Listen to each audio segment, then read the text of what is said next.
Kita ucapkan selamat datang kepada Datuk Mukhlis Tun Mahathir, iaitu Penasihat Pertubuhan Keamanan Sedunia Perdana atau PGPO, dan Ustaz Abdullah Zaid Abdul Rahman, Pengurusi Eksekutif Aman Palestin Berhad.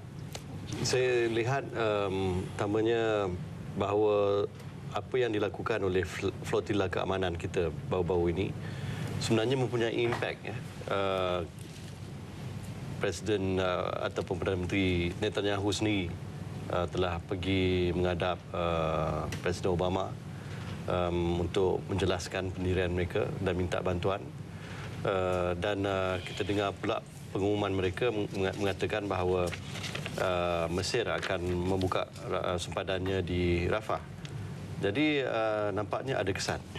Tetapi adakah kesan itu sebenarnya akhirnya mengakibatkan sekatan itu dimansuhkan terus? Itu wallahualam, kita belum nampak bahawa mereka akan hentikan sekatan ini. Walaupun kita tahu sekatan itu sebenarnya sekatan yang haram, tidak pernah diberi persetujuan oleh Pertubuhan Bangsa-Bangsa Bersatu, dan sebenarnya memberi satu impak yang cukup buruk kepada penduduk Gaza yang tidak bersalah. Rachel Corrie bersama dengan 6 kapal yang lain telah membawa begitu banyak sekali bekalan bantuan. Rachel Corrie saja 1,500 metrik tan barang-barang, termasuklah bahan binaan, ubat-ubatan, kerusi roda, kan, alat tulisan dan sebagainya. Setakat yang kita dimaklumkan oleh rakan-rakan daripada Turki dan Jordan, barang-barang ini banyaknya dah dipunggah. Ada yang diletak di luar, ini di kawasan pelabuhan Ashdod. Dan apa yang mereka lakukan pada kapal, kita pun tak tahu. Setakat ini kita mohon kawan-kawan di sana untuk berunding bagi pihak kita dengan Israel supaya dilepaskan saja kapal-kapal ini. Walaupun begitu, kita bimbang apa yang akan mereka lakukan. Kalaupun kita dapat balik kapal-kapal ini, tak mustahil mereka akan lakukan sesuatu pada kapal, contohnya letak alat-alat yang tertentu, kan.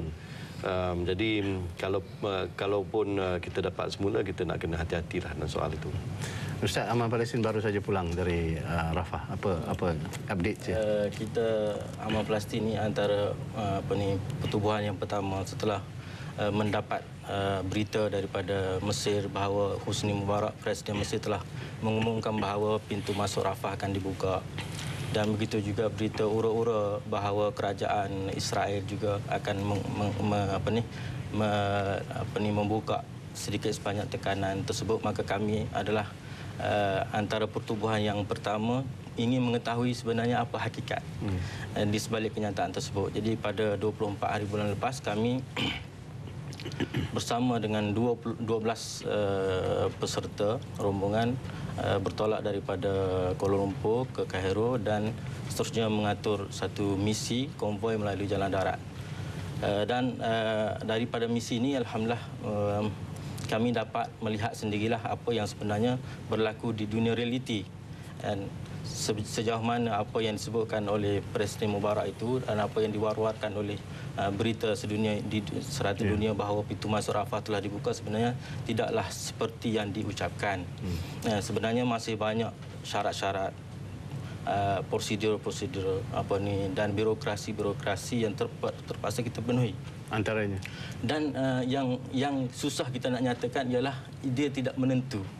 Kita tak boleh kenal pasti. Yang paling susah dalam kes ni ialah kita tak boleh kenal pasti apakah prosedur sebenar untuk kita lepasi ataupun penuhi supaya kita dapat menghantar bantuan dengan cara yang lancar dan baik.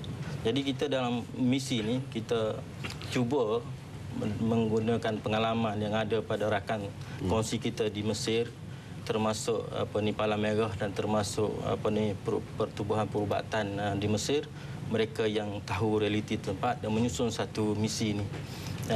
Tapi kami daripada misi ini kami berhadapan dengan berbagai-bagai halangan juga. Kami terpaksa pergi berasingan. Rombongan kami 12 orang pergi berasingan. Barang pergi berasingan. Kemudian pengiring daripada pertubuhan juga pergi berasingan. Dan kami bertemu di Arish, dan pada keesokan harinya pada waktu yang kami janjikan, baru kami bertolak sekali bersama dengan barang rombongan dan semua sekali dan menuju kepada Rafah. Jadi dalam proses itu kami menunggu dalam masa lebih kurang 2 minggu untuk memenuhi semua syarat dan koordinasi penyelarasan yang perlu dilakukan di semua pihak, kan, termasuk untuk mendapat keizinan bagi rombongan kami masuk ke dalam Gaza. Ya, sehingga kami pulang pada hari Jumaat lepas, kami belum dapat kelulusan untuk masuk. Tapi petang semalam baru kami di-call dan diberitahu bahawa kami dah dibenarkan masuk ke Gaza. Setelah diketahui mungkin rombongan dah balik. Dan begitu juga berlaku pada rombongan daripada Kuwait. Setelah mereka pulang dah nak naik kapal terbang, daripada panggilan call bahawa kelulusan telah dapat. Jadi barang-barang tu siapa yang uruskan masuk ke Gaza? Untuk barang-barang alhamdulillah kami uruskan sendiri dan kami hantar sampai ke sempadan masuk Rafah dan disambut oleh wakil kami daripada dalam Gaza. Alhamdulillah. Tapi apa yang actually yang menyulitkan sangat sehingga antaranya lah, boleh Ustaz ceritakan, Ustaz ada kat sana yang di antara Kairah nak sampai ke Rafah sebenarnya tak silap saya ada 13 checkpoint. Dan setiap checkpoint kita akan ditanya di soal ke mana nak pergi, kenapa dan sebagainya. Kalau kita silap jawab, kita patah balik checkpoint pertama lagi. Jadi nak lepas 13 checkpoint tu, suatu standard yang kita tak boleh nak faham dan nak jawab apa. Itu belah Mesir tu. Ini belah Mesir. Kan? Jadi itu yang paling sukar sekali. Kalau sehingga orang Mesir pun, rakan kita di Mesir pun, mereka tak boleh bagi jaminan kata kalau buat macam ni kita boleh lepas. Tak. Jarak daripada Kairah ke Rafah berapa jauh kalau dengan memandu kenderaan? Memandu dalam 5 jam. 5 jam. So, jadi setiap security point tu dia akan cek dan tanya, kalau dia tak puas hati dia tolak balik, tolak balik. Dia akan tolak kita balik Cairo semula. Kita ni, rombongan kita ni mungkin kena balik semula Cairo. Tak lepas untuk pergi ke Arish pun. Jadi untuk selesaikan semua ni perlu satu koordinasi yang sangat. Kerana Datuk Mesir tidak membantu sebenarnya dalam hubungan ini. Bukan setakat tidak membantu, sebenarnya memainkan peranan menghalang. Jadi itu yang amat-amat menyedihkan kita. Jadi saya ingat ialah pelbagai tekanan telah diberikan kepada pihak Mesir untuk membantu dalam soal ini, tetapi setakat ini ialah belum membawa kesan yang kita nakkan. Jadi itu yang menjadi masalah. Setakat ini ialah walaupun ada reaksi, tetapi contohnya di Majlis Keselamatan langsung tak ada apa-apa tindakan yang tegas. Hanya sekadar mengeluarkan kenyataan menyesal akan kejadian tersebut. Itu bukannya satu kenyataan yang kita nak dengar daripada Majlis Keselamatan sendiri.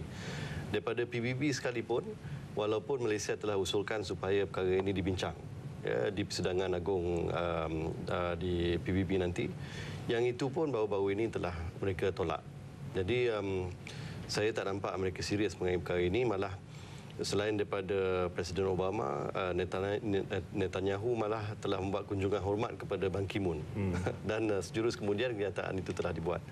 Jadi kita pula rasa kesal lah bahawa apa yang cuba kita bangkitkan itu, yang sudah tentu akan mendapat sokongan daripada pelbagai pihak termasuk Turki dan sebagainya, akhirnya ditolak dengan begitu mudah oleh sebuah badan antarabangsa yang sepatutnya mempertahankan hak asasi manusia. Jadi kita tahu apa yang telah berlaku di pesisiran pantai Gaza itu satu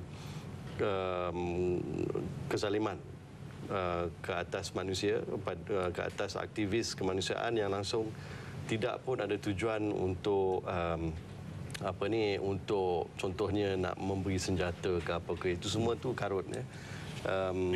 Semua bekalan-bekalan kita telah diperiksa terlebih awal dan kita boleh buktikan bahawa tidak ada langsung unsur-unsur yang tidak sepatutnya di atas kapal-kapal tersebut. Jadi saya rasa agak kecewalah dengan langsung tidak ada tindakan yang diambil oleh pihak Pertubuhan Bangsa-Bangsa Bersatu. Ustaz, melihat macam mana dengan peranan Turki selepas kejadian ini? Apakah nampak gaya Turki lebih committed sekarang untuk memainkan peranan sebagai negara Islam untuk membantu Palestin dan bergabung dengan negara-negara Islam yang lain?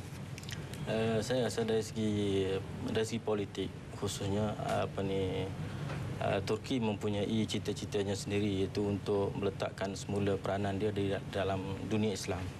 Dan saya rasa